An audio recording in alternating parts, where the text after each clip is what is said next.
Alright, hello there, this is Three Spades. We're back to Star Wars Galactic Warfare. So, I think I'm gonna see if I can figure out if I can do other maps in this. We'll see if I can do shipment. I don't know if Galactic Warfare works on this or not. We're gonna just find out.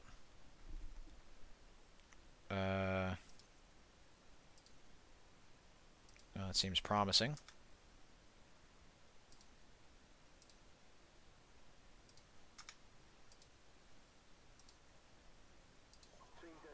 Yeah, it does, but I have I have the different announcers. Okay, well, we're gonna do something fairly simple for Star Duty here.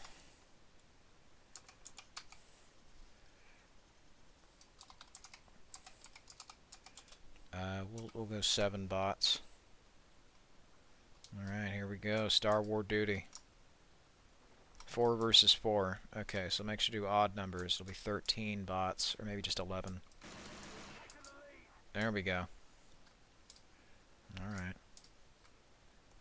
Their AI pathing seems to be a little screwed, but... Oh, yeah, they definitely work.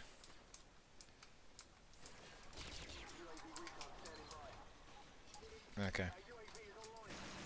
Damn it, he got me. I think a lot of games from this time, what they did really well was, you know, over-exaggerating how dirty things look to try and look realistic. Yeah, it turns out a lot of shit in real life is very filthy. And, you know, there are parts of it that can look sharp and clean, too, and I do like that they didn't just make everything cartoonishly dirty. But it is clear that they didn't want to make everything sterile and flat. Like, they were able to clearly just take some reference, visually or otherwise, from things and, you know, translate roughly into a fun video game that could run on most home computers and consoles.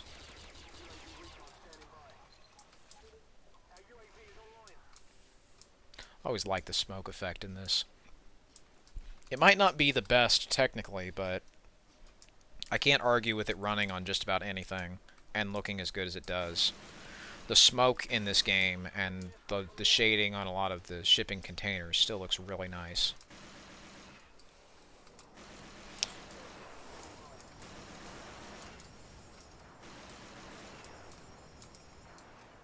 Here, let's hope they don't just bomb the shit out of me. Watch out. Friendly airstrike.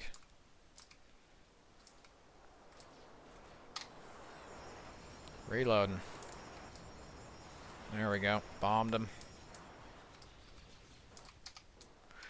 That's another thing they didn't, you know, they didn't shy down from showing things that were brutal, but very, you know, kind of realistic in ways. Real-world history being used as sort of like a museum or a way to honor a lot of veterans who died. Because the point of these games is not that murder is okay, you should go outside and kill people. No, it's don't kill people. They have quotes in the middle of this, and it's very, very much a critique of like the Bush administration and the Afghanistan war, invasion of Iraq, that sort of thing, where they just sent a bunch of people to basically act like world police, and it solved literally nothing. In fact, often it made the places they went to considerably worse. Like Africa, a lot of that shit is the fault of the USA, and we never really cleaned it up.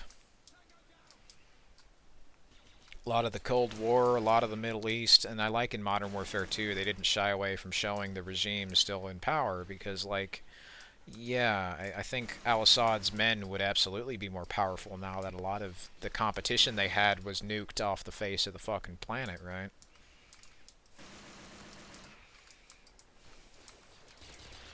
Or like how the SAS, they, you know, Price, he, as an SAS member, could never successfully kill Makarov. He just kept getting away and causing more world wars until he caused World War III. So he takes matters into his own hands and eventually becomes a terrorist in order to kill Makarov.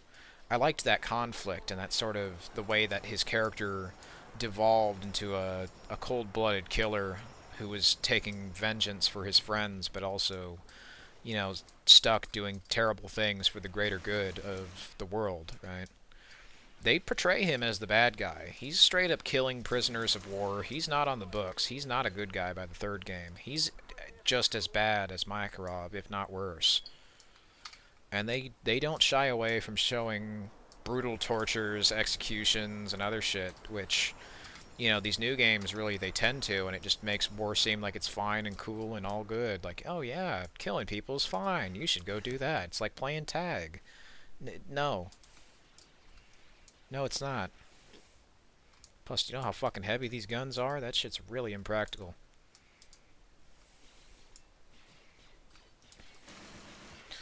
I've shot these, you know, I've shot a lot of guns before, and the thing about it is, like, there's no way I could use this to kill a person. I'm sorry. This shit is just way too fucking heavy.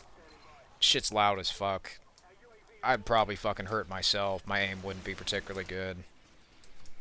Wouldn't want to do it. So I don't like to think about doing it.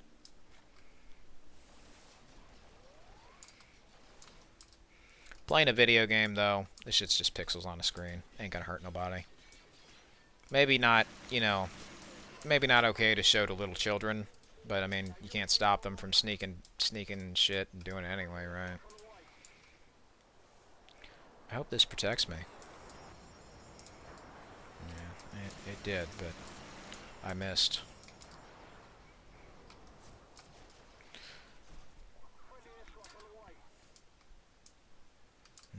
I might be able to call in. Let's turn up the difficulty a hair.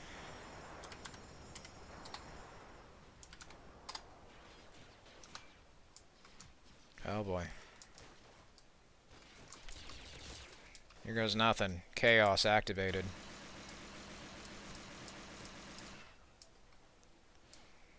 But yeah, what I liked a lot about this stuff was it was very dark, it was very spooky, but it was usually like the same way that metal music is. They tend to do these things that are evil or look awful or sound harsh, but there's often a good meaning behind them. And you know, Call of Duty would donate to veterans, they would donate to Red Cross or other stuff. So like the stuff goes to humanitarian aids or veterans who can't readjust from PTSD into normal life. You know, it would help them get back into the workforce, things like that. Like, that's a noble cause, you know, helping people using all the greed money. At least I would fucking hope it goes to that, because if it don't, I'm going to be a little pissed if you're pocketing veteran money. Those people fought in wars, they thought they'd save their country. You know? You don't, there's nothing good about war, but there is good why you would fight one.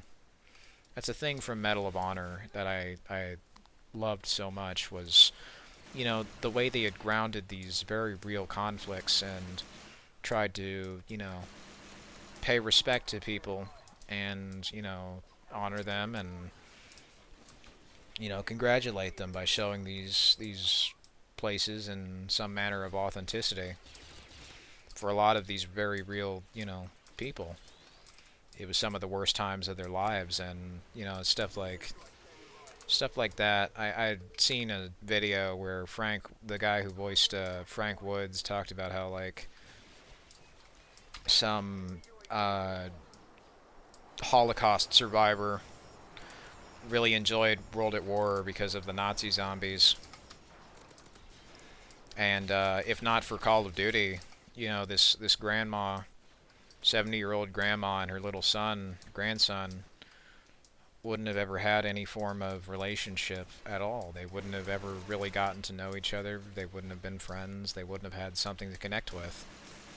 Thanks to this little video game called Call of Duty World at War, you know, you get little wholesome stories like that where seemingly disturbing or violent things bring people together in ways you just wouldn't anticipate.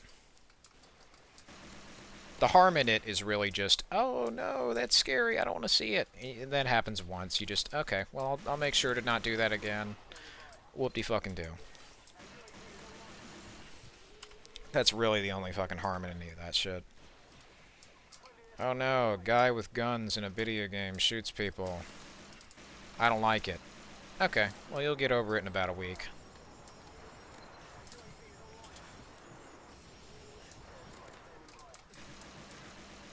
Oh shit, the stormtrooper's out of the map. Oh fuck. No, he's most certainly in the map. Oh fuck, they're everywhere. The Stay Puft Marshmallow Men are spawning all over me. This map was not at all made for this shit. This bot is shooting me from outside of the map.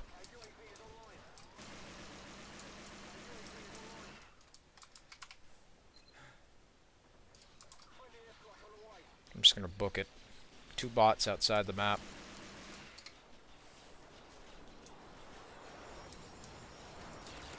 Fuck. Damn, he's got Juggernaut.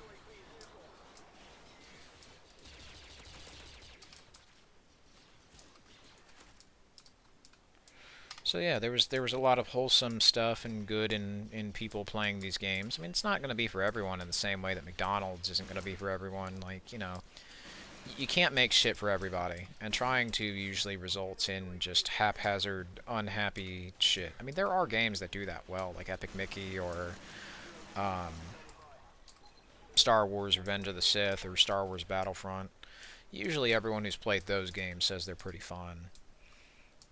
Or Fortnite. Basically everybody and their dog plays that, except for adults who have, you know, much better things to do with their time. Don't want to fucking spend all day and all night like a video game is their life. Like a kid, if you give Fortnite to a kid, there might be a few things in there I'd raise an eyebrow at, because I'm an adult.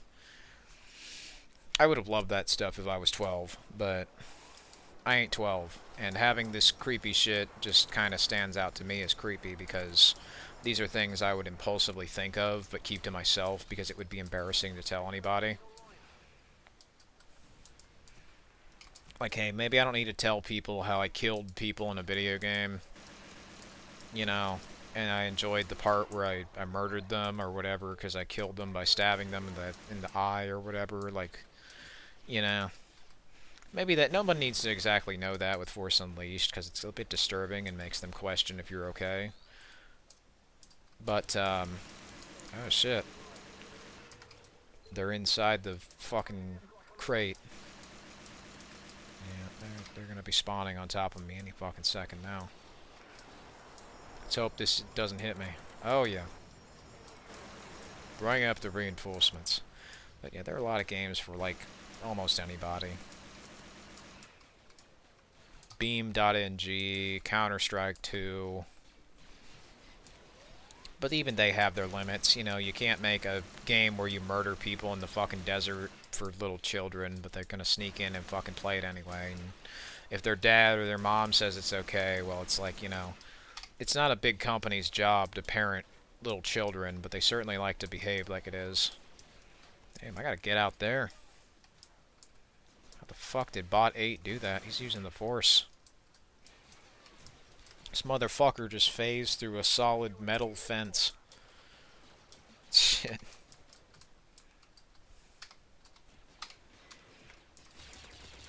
Yeah, like the whole dialect and the way that the companies conduct themselves now when they talk about video games is just totally ass backwards. It's the butt of a joke from like 4chan or Tumblr 10 years ago when they would poke fun at EA, or like from Reddit where they would say in the past that you get the whole game is like a whole cheeseburger. Now it's like the cheeseburger has bacon as a DLC, the top bun is a DLC. You know, this piece or that piece is like a bonus expansion pack. I remember when Reddit used to totally poke fun at EA. Now they don't. They, unless it's just, you know, the same memes from 10 years ago or whatever.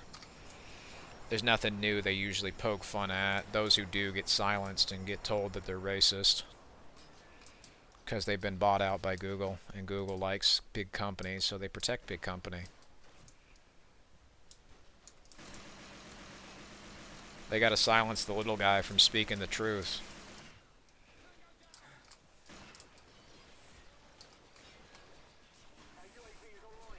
Oh shit, that's a stormtrooper. Fucking hell, I was just scratching my hand. They got me napping.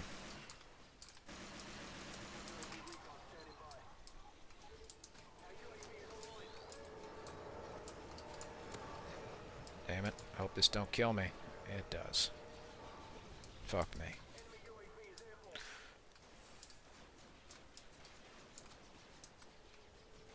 Bet you he's gonna get me again.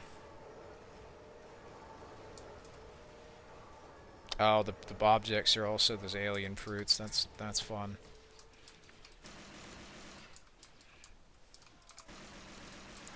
Alright, let's fucking get him. Goodbye. I think the thing that a lot of new games get right, though, is just... and at least it was, anyway, when they started early on, was content. They've toned it back a lot since, but... what they get very right now is... they're colorful. They're very colorful. They do try to not look boring. And I can definitely say, even though I don't like the way they look, they definitely don't look boring. They do feel a bit copy-pasted, but it's like, even though I'm not bored, I'm just unamused. Typically, I look at the stuff and think, it's not very original. I've totally seen this from Transformers. I've seen that from Aliens, or I've seen this from Inception. This, or that. Or when they remind me to go play another game that's 20 years old, it's like, I don't like the nostalgia thing. That's what I think they horribly, horribly fuck up. You're using it wrong. You're abusing it and making it seem like it's an excuse for you to do the same bullshit again and again without actually trying. Oh boy. Nostalgia can be fine in doses, but you're like giving it a full lethal injection, making people so depressed and miserable. Like, there's bound to be people who fall for this because they don't know what the alternative is, and since Google doesn't work anymore, well, they're not going to be able to find the alternative. All they're going to find is people bitching that there are no alternatives until they use a competing, you know, search engine, but because they've been, you know, told that Russia is evil or whatever, oh, you shouldn't be using Yandex or whatever the fuck it is. Well, it's like, you know, you tell the fucking half-truth, eventually it becomes... You tell a lie enough, eventually it becomes the truth. Don't matter if you're right. If you got more money and you say this shit loud enough, and you say it faster than anyone else, well, yeah, they're impulsively just gonna believe you. The way that a lot of this mind control shit fucking works is people just shrug their shoulders and say, oh, I'm not gonna fight it. Yeah, they win when you give up. The best way to stop them is to just not engage. Because they're not doing it for money, they're not doing it for power or control, they're doing it for attention. If you don't engage or interact with them, they don't even say entertain. If you're not entertained by... No, no, no, it used to be about entertainment, having fun. It's not about entertainment, it's about engagement. There's a slight difference. Interaction or entertainment, right, between the two. Entertainment would imply you're having fun. Engagement implies you're awake. It implies you are not in a coma. You are you know, awake. In other words, you are seeing what it is. Not that you're having fun, merely the fact that you are on the thing that you are playing. They don't care about fun. If they cared about fun, they would have made this till the end of time, and nobody would have ever batted an eye, because it would have sold, and they would have gotten their money. Fucking get out of the way. Move, bitch.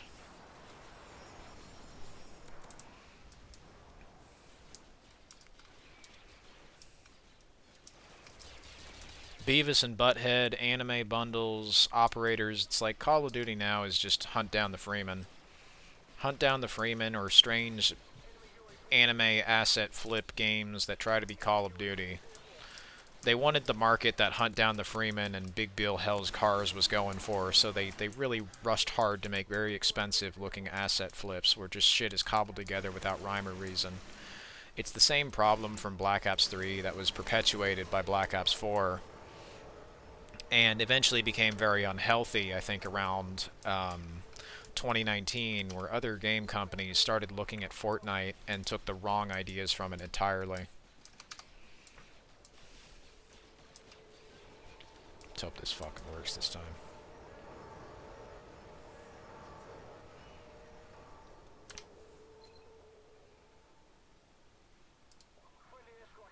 Okay, I hope this doesn't kill me. Damn it, it's in the middle.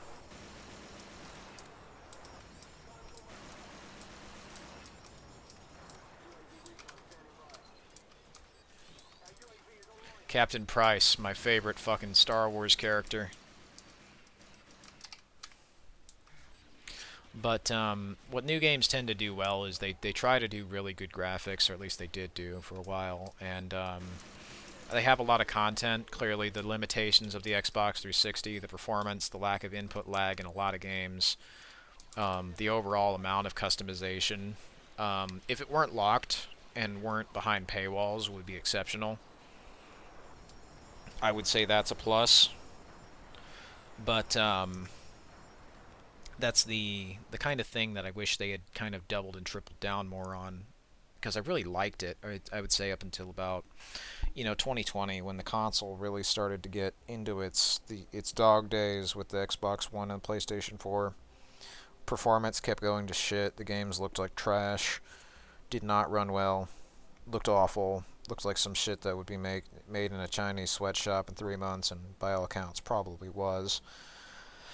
It started off as just a bunch of new variety. The diversity in games was not a bad thing at first, because it was like Battlefield 1 or Mafia 3. It's like you've now included a bunch of really cool, unique stuff that's based on real-world history and people and groups that I'd never heard about, and it was actually super interesting. It's that same extension of what I liked in Call of Duty and games from the Xbox 360 that were still firmly grounded in reality.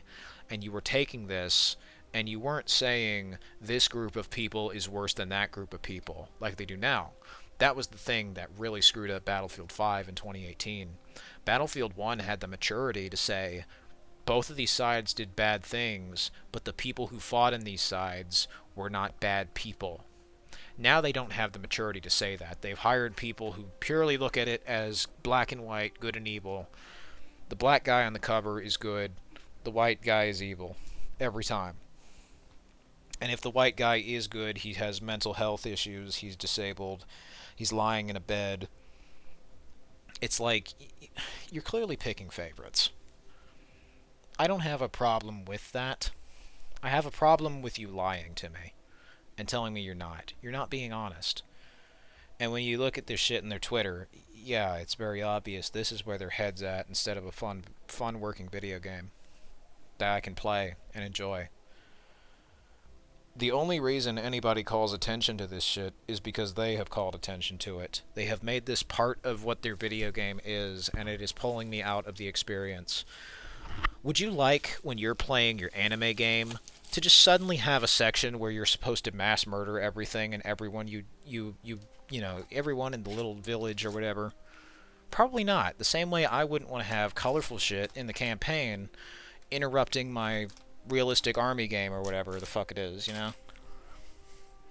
But if you've mixed the two more seamlessly, like Star Wars or something, I mean, that's kind of where the middle ground, I would think, is. But since people think in such black and white terms, thanks to a lot of these games and a lot of the media they consume, all nuance has been lost, and anything interesting in the middle is basically totally left wide open. Indies only get recognition because they make a game that looks like shit, and not that they run well. Oh no. The retro style often is used as an excuse to not put any work into your game. And I find that to be very patronizing, because the same way I don't want companies to only make games that are just, fucking graphics, I don't want little game devs to never put any focus into their gameplay or their feature set. How many indie games have split screen? How many indie games guarantee ownership or functionality? How many indie games go out of their way to add split screen and other things that big name companies have removed from theirs? That's the problem. Not enough. And they'll say it's hard. If you're not using the right tool and you're not working smart, it is hard. Sometimes it's not a matter of what you know, it's where you know it. Because Unreal Engine 4 I tend to find is a very good tool, but there were other tools like that, like Game Guru. I am a stubborn asshole, and it's the kind of thing, I want to be picky. If you're not picky and hyper-focused on getting exactly what you fucking want. You will never get any success. And I know what I fucking want. So I'm going to do it. It's as simple as that, like Lincoln Clay did in Mafia 3. He saw a problem. He went for a solution. He didn't half-ass it. He fucking turned into the Punisher. Now, the biggest problem with that game, and I think it's what a channel like Andy Pants Gaming correctly pointed out that a lot of others didn't. They just said it was repetitive. It's that nothing changes as soon as you go to the revenge story. The opening is good because there's twists and turns. The rest of the game is just, I am going to kill all of these people, and then you do. That's not bad, but nothing of interest really happens. There's not much twists or turns. You just go to the place after you've unlocked the mission where you can kill this person or that person. And the only differentiating factors between the cutscenes after you killed them was the reaction based upon which order you killed them in. I was actually surprised to find out they had about 120 test maps in the files just like sitting around. Turns out a shitload of content got cut, so no wonder it felt a bit repetitive and stale, where the combat and the story just doesn't really alter that much outside of DLCs, but the DLCs were just shit they cut from the base game, so no wonder they came out so quick. It's like the whole Vietnam story DLC where you go with fucking Cody Rhodes. And there's a rogue CIA agent who looks exactly like him in that fucking game. You go, John Donovan's his name. That was straight up just cut and recycled content from the origin story. There was like a flashback like Mafia 2 where you were in Vietnam and you played as Lincoln Clay, who was being hung for having a white girlfriend in the 60s. I mean, yeah, that makes sense, but they didn't say that in the story. They just kind of beat around the bush and removed it, and it's like, that one they willingly removed, not because it didn't work, but because they were afraid of it causing too much of a stir. You put a disclaimer in there that says it would have, been inauthentic and racist to protect the people who were hateful and racist towards, in this case, black people and minorities. And it's like, well, if you didn't show it authentically, you kind of undermine your point by removing that. So it's little things like that that raised an eyebrow when I was playing the game, but it's like, also, I'm glad you didn't, censor this history, so that way people get the idea that it's okay to do this by censoring it. Because by putting big gummy bears and anime girls and big boobies and other shit in the army game, you kind of make it seem like it's not something that needs to be taken seriously and is just kind of made for people to masturbate to. Or like it's okay to do this. It's not. There's nothing good about killing people. And, video games where you kill people are fine by comparison. It's the thing that Spec Ops: The Line was critical of, because they thought the games weren't particularly good. When you kill a person in a video game, nothing happens. Pixels on a screen happen. You kill a person in real life, you go to fucking jail. Unless you're very rich. In that case, yeah, different story. But anyway, thanks for watching. This has been another fun monologue where I fucking trail off near the end talking about bullshit. In the next part, I'm going to see what other maps I can play. Take care.